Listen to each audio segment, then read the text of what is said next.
College में गर्मियों की छुट्टियां होने पर राधिका और रोहन अपने दोस्त मनोज और शिल्पा के साथ परिवार के पुराने फार्म हाउस पर घूमने जाने का प्लान बनाते हैं। गाइस, तुम दोनों को वो फार्म हाउस बहुत पसंद आएगा। बचपन से ही वो मेरी और रोहन की सबसे पसंदीदा जगह रही है। पर मैंने तो इतने सालों में तुम्हारे मुंह से कभी फार्म हाउस का नाम तक नहीं सुना। बचपन में फार्म हाउस जाते थे, लेकिन फिर अचानक सबने वहां जाना बंद कर दिया और वजह कभी किसी ने बताई नहीं। पर अब हम चारों मिलकर वहां धमाल करेंगे। इसी तरह बातें करते कुछ घंटों का सफर तय कर चारों शहर से दूर ऊंची पहाड़ी पर बने राधिका और रोहन के फैमिली फार्म हाउस पर पहुंच जाते हैं। वाह यार, ये तो बड़ा ही सुंदर है। पूरा घूमोगे तो और अच्छा लगेगा, लेकिन उससे पहले सब फ्रेशन अप हो जाओ, फिर साइट सीइंग के लिए जाएंगे।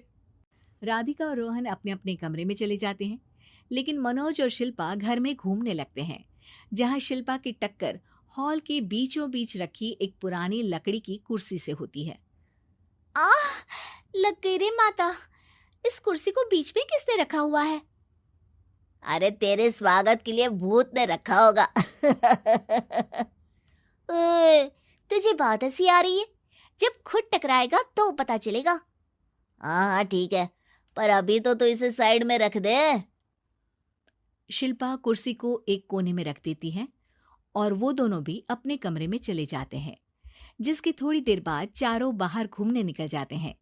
इसी तरह रात हो जाती है।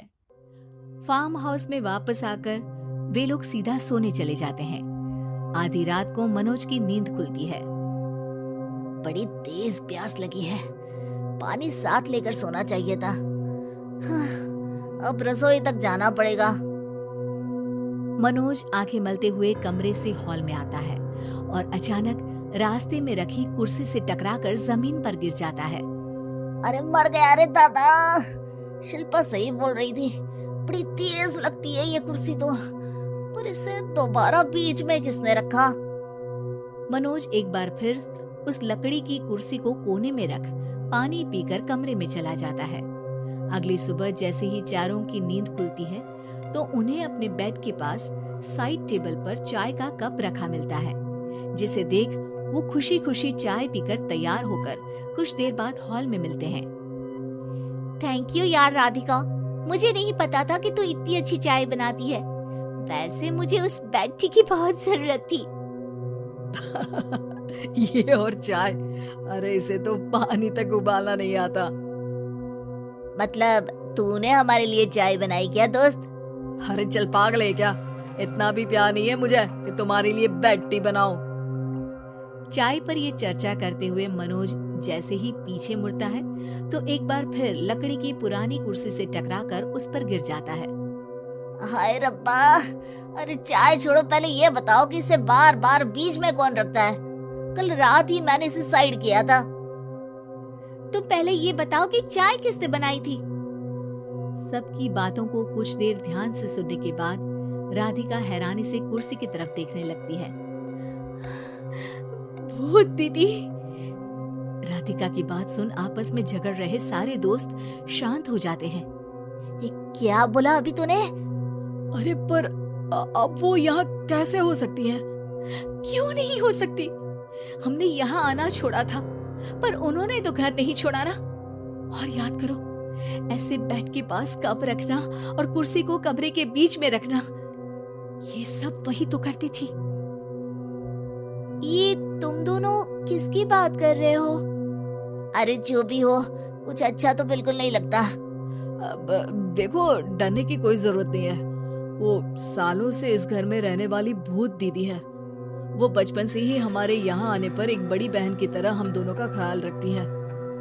ओए, पगला गया है क्या? शिल्पा, मुझे यहाँ नहीं रहना, तू भी मेरे साथ ही चल।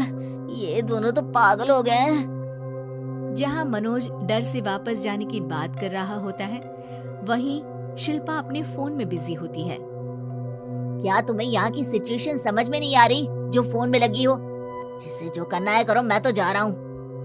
मनोज हड़बड़ाहट में अपने कमरे की तरफ जाता है, जिसके साथ राधिका और मोहन भी उसे रोकने के लिए पीछे पीछे जाते हैं, लेकिन शिल्पा वो तो अभी भी फोन में लगी रहती है।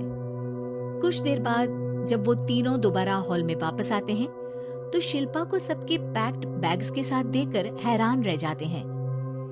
ये सब क्या है शिल्पा? यहाँ हम इसे समझा रहे हैं और तुम हमारे बैग्स भी पैक कर कर लेकर आई।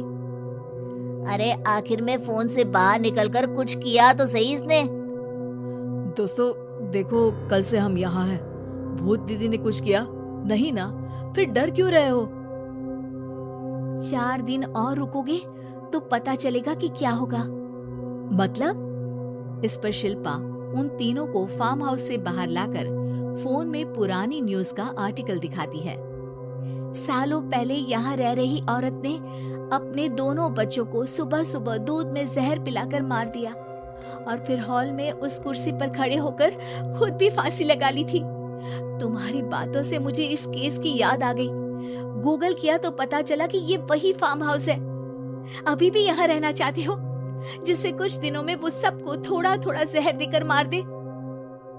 अरे पर ये दोनों तो बचपन से यहाँ आ रहे हैं, फिर इन्हें अभी तक कुछ क्यों नहीं हुआ?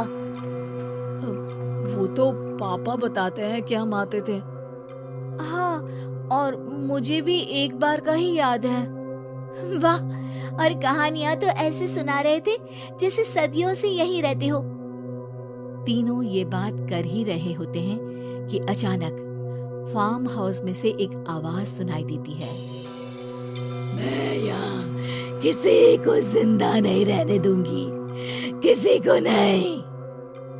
बस ये सुनने की देर ही होती है कि चारों डर से कांपते हुए तुरंत कार में बैठकर वहां से भाग जाते हैं।